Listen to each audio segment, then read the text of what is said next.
यहाँ पर सबसे अधिक कैंसर के पेशेंट आते हैं और कैंसर एक बीमारी नहीं, कैंसर एक व्यापार है। क्या?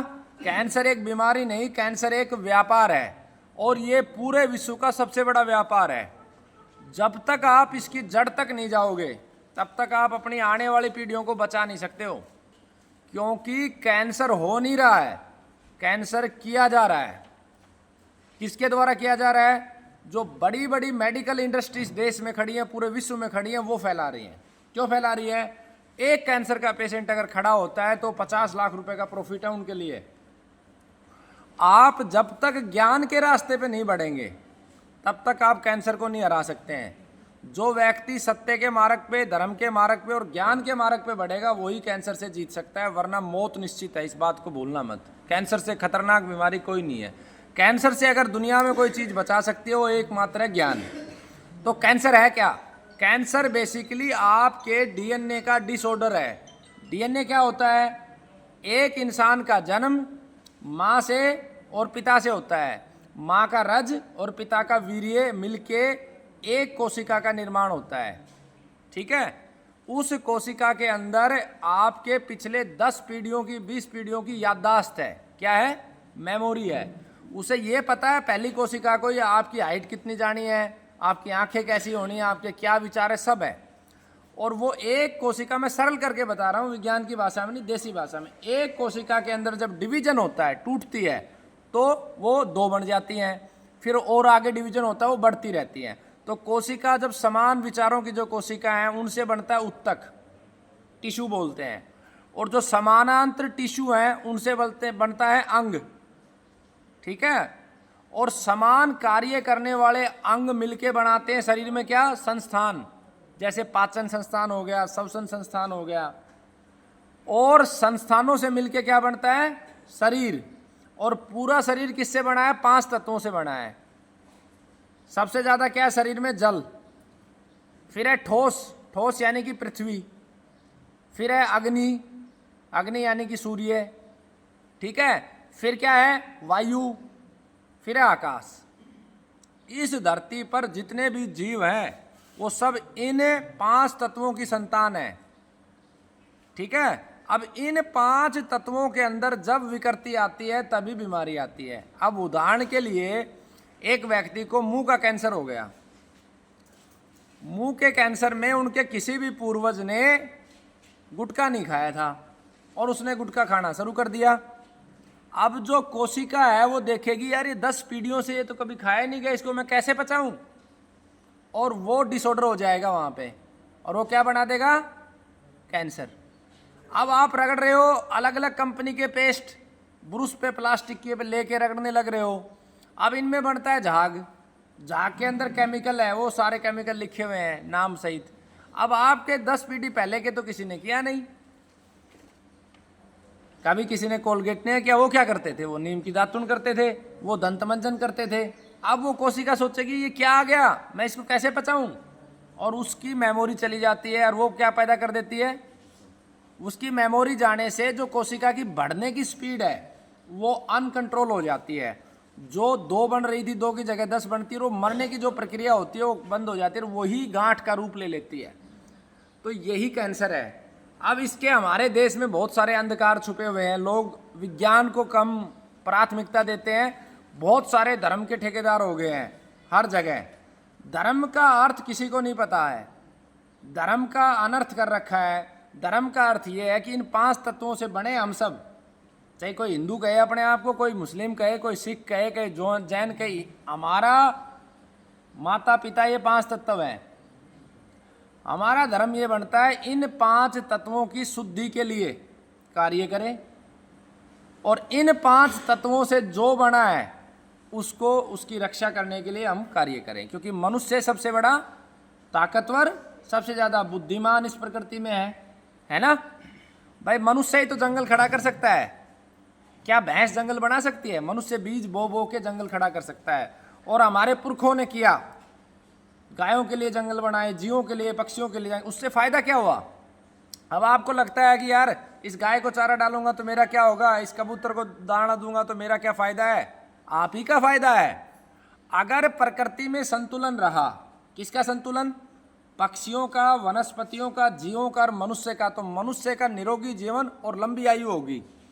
और जैसे जैसे जड़ी बूटियों की, पेड़ों की संख्या कम होगी, पक्षियों की संख्या कम होगी, गायों की संख्या कम होगी, सूअर की संख्या कम होगी, वैसे वैसे मनुष्य की आयु कम हो जाएगी।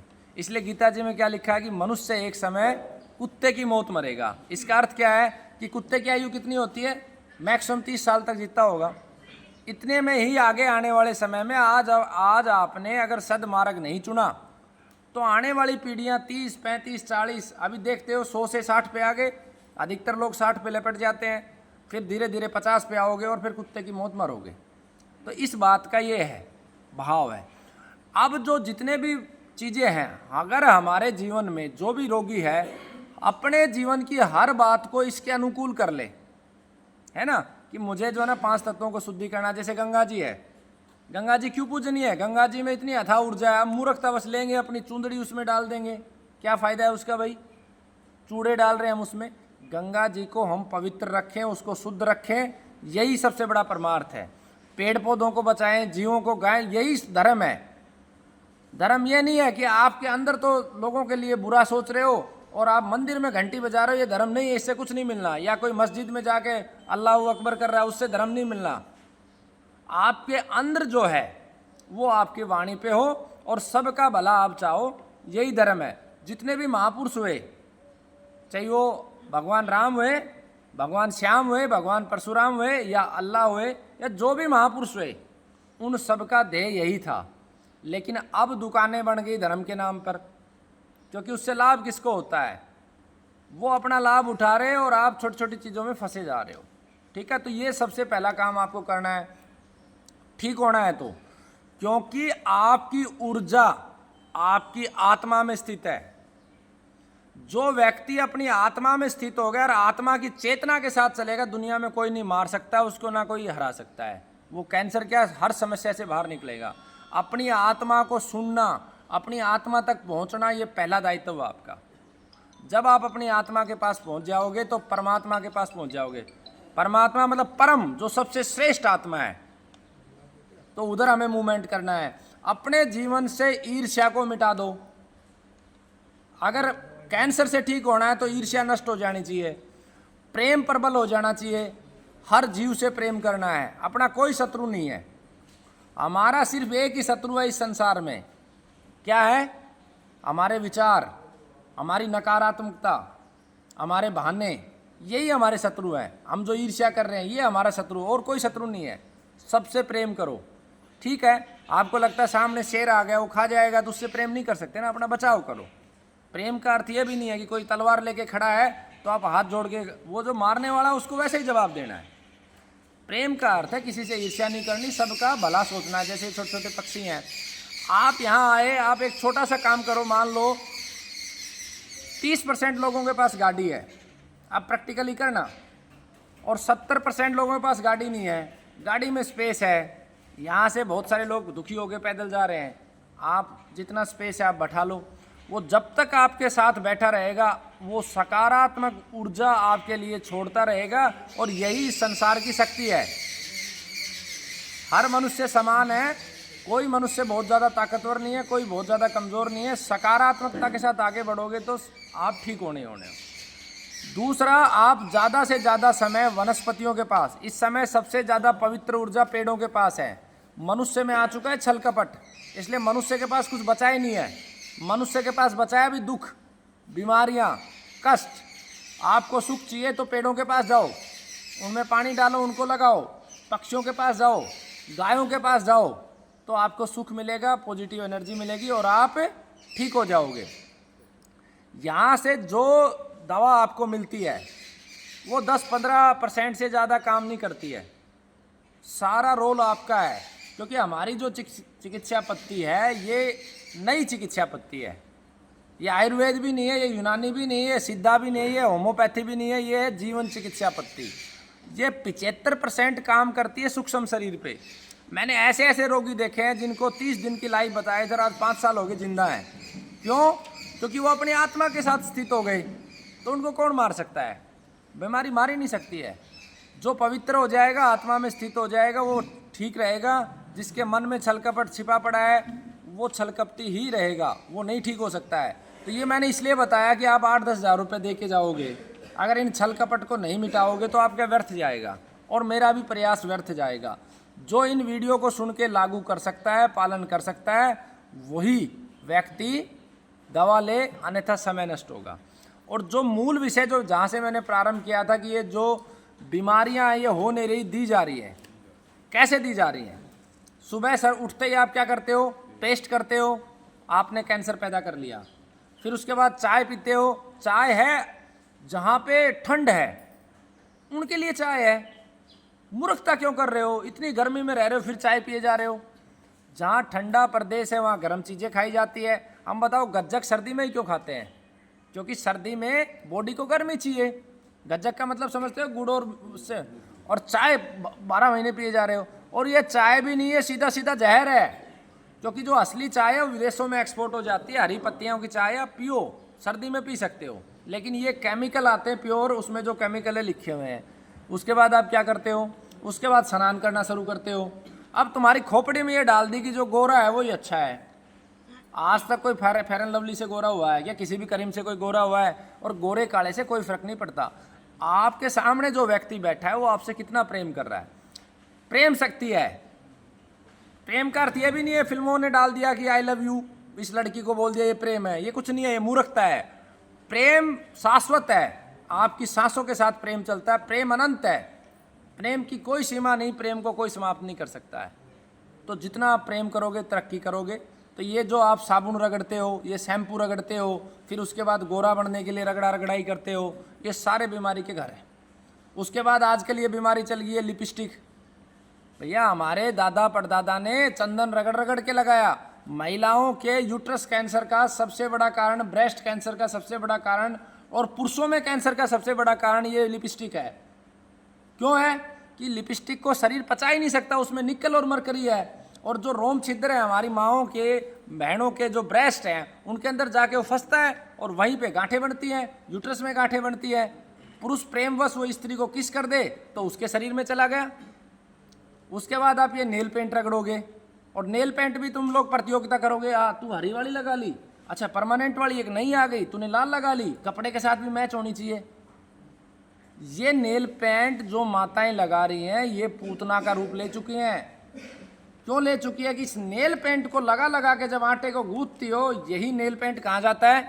आटे में, और आटे से बच्चे के शरीर में जाता है, और बच्चे के शरीर में जाएगा तो कैंसर। आप कहोगे सभी को नहीं हो रहा। अरे एक आदमी इतना ताकतवर है, वो सुबह 3 बजे उठ के रात के 11 बजे तक काम करता है, वो जहर को भी पचा जाएगा। एक आदमी इतना कमजोर है, पचा नहीं पाएगा जहर को। बहुत सारे लोग मूर्खतावश कहेंगे हम पुड़िया खाते हमें कैंसर नहीं। परमात्मा ने तेरे शरीर में इतना सामर्थ्य दिया, तू जहर को निकाल रहा है एक सीमा तक। जिस दिन तेरा शरीर का सामर्थ्य बैठ जाएगा तू देख लेना हॉस्पिटल में रहेगा। तो ये दूसरा, ये किसने दिया? ये इंडस्ट्री ने दिया। कभी कैटरीना कैफ आ गई आपके सामने, कभी माधुरी दीक्षित आ गई, ये लैक्मे की लगाओ, फैक्मे की लगाओ। वो सब 505 मिनट के 5-5, 10-10 करोड़ रुपए ले जाते हैं तुम्हें बेवकूफ़ बनाने के लिए। कौन सा तेंदुलकर कोल्ड ड्रिंक्स पी रहा है? कौन सा Virat Kohli royal Stag P रहा है? बताओ। Virat Kohli royal Stag P के थोड़ी ना वो खिलाड़ी बना है। इन लोगों को जिनको तुमने नायक मान लिया है ये महानालायक है। इनसे बड़ा खलनायक कोई नहीं है।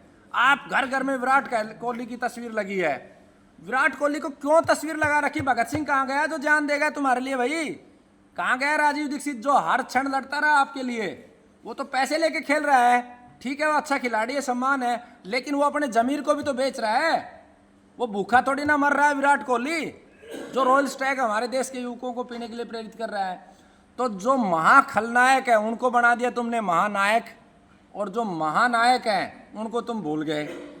तो अपने नायकों को याद करना है ना, तो वो आपको सही रास्ता दिखाएंगे। तो इस तरीके से बाजार में आपको बीमारियां दी जा रही है। लंबा विषय हो जाएगा। जैसे आशीर्वाद का आटा सब खा रहे हो, किसी बड़े बुजुर्ग से पूछना 15 दिन पुराने आटे में कीड़े पड़ जाते थे। क्यों? क्योंकि वो आटा प्रकृति की व्यवस्था से बना था। प्रकृति जिस चीज को पैदा करती है उसे नष्ट भी करती है। जब उसका समय आ जाता है तो प्रकृति नष्ट कर देती है। ये जो झूठ पाखंड है ना कि भैया ऊपर कोई भगवान बैठा है, ऊपर कोई अल्लाह बैठा है, ऊपर कोई मौला बैठा है, कुछ नहीं बैठा ऊपर, ये सिर्फ और सिर्फ झूठ है। सत्य यही है कि प्रकृति सत्य है और प्रकृति ने पैदा किया और प्रकृति नष्ट करना भी जानती है। तो जैसे आम सड़ता है तो उसमें कीड़े आ जाते हैं क्योंकि आपके खाने योग्य नहीं रहा, वो कीड़ों के खाने योग्य है। ऐसे ही 15-20 दिन पुराना आटा आपके खाने योग्य नहीं है, लेकिन ये टेलीविजन ने दे दे के ऐड, आशीर्वाद खाओ, फलाना जली खाओ, ये खाओ, डाबर खाओ, बाबर खाओ, ये सब आपको मूर्ख बना रहे हैं। अपना आटा खुद पिसाओ, नहीं तो कैंसर के लिए तैयारी रखो, क्योंकि इन आटों के अंदर एक केमिकल मिलाया जाता है जो उसके अंदर कीड़ा पड़ने ही नहीं देता, और वो कीड़ा नहीं पड़ेगा तो वो जहर हो गया, आपका शरीर कैसे पचाएगा। तो मैं लंबा समय नहीं लूँगा, 6 मिनट मांगी थी, 16 मिनट हो गई हैं, वो पूरा पढ़ लेना। अगर आप हर चीज़ मेरी मान सकते हो, 100% मेरी बात मान सकते हो, तो मैं आपको ये, परमात्मा तो हूँ नहीं मैं, सर्वशक्तिमान मैं नहीं हूँ, लेकिन मैं इतना अनुभव आपको मेरे जीवन का दे रहा हूँ। मात्र 5 सालों में जो देश में 50 साल पुरानी संस्थान थी, उनसे ज़्यादा कैंसर रोगियों को आराम दिया है, उनको लाभ दिया है, और आगे भी तब तक देते रहेंगे जब तक हमारे मन में छल कपट नहीं आएगा। ये शक्ति पवित्रता की है, परमात्मा की है, भाई राजीव दीक्षित जी की है, बाबा जयराम दास जी की है, गोमाता की है, और आप सब लोग जो दुआएं प्रार्थनाएं करते हो उसकी है। अंत में सिर्फ इतना कहूँगा, ज़रूरी नहीं है कि आप सब यहाँ से ठीक हो जाओ, लेकिन ये बात याद रखना, जहाँ भी दवा लेने जाओ 20 रोगियों से बात करके, उनके रिश्तेदारों से बात करके आप अपने जीवन की दवा लेना। जिनको आपने भगवान मान लिया है, डॉक्टर, इस समय, मैं सभी के लिए नहीं कह रहा हूँ, अच्छों के लिए मैं, सम्मान भी है, इस समय इस धरती पे इनसे बड़ा कोई राक्षस नहीं है। मात्र अपने पैसे के लालच के चलते हुए ये आपको मारने के लिए भी आतुर हैं, आपको बेवकूफ़ बनाने के लिए भी आतुर हैं, इनको कुछ लेना देना नहीं है आपके ट्रीटमेंट से। तो जागरूक बनो, ज्ञान लो, और जब आपको लगे कि यहाँ से मेरे पे भी शक करो, मुझे मत मानो कि मैं सच्चा हूँ, मुझ पे भी शक करो, मुझसे भी प्रमाण लो कि हाँ यहाँ 20 रोगी ठीक हुए नहीं हुए, मैं आपको प्रमाण दूंगा। जहाँ भी जाओ प्रमाण मांगो, क्यों नहीं देगा वो आपको? कई डॉक्टर बताएगा नहीं, क्यों नहीं बताएगा? जब इस देश में क्रिकेट की प्रतियोगिता हो सकती है, कुश्ती की हो सकती है, कबड्डी की हो सकती है, तो चिकित्सा की प्रतियोगिता क्यों नहीं होगी? हमारा एक आंदोलन है 27 तारीख से, उसमें यह मांग है कि विज्ञापन बंद हो और सभी डॉक्टर अपना डाटा सार्वजनिक करें, है ना। तो ऐसी मांग आप उठाओगे तो निश्चित रूप से ठीक हो जाओगे। आप लोगों ने सुना, उसके लिए धन्यवाद। और कोई बात कड़वी आपको बुरी लगी हो तो मेरे को माफ़ कर देना।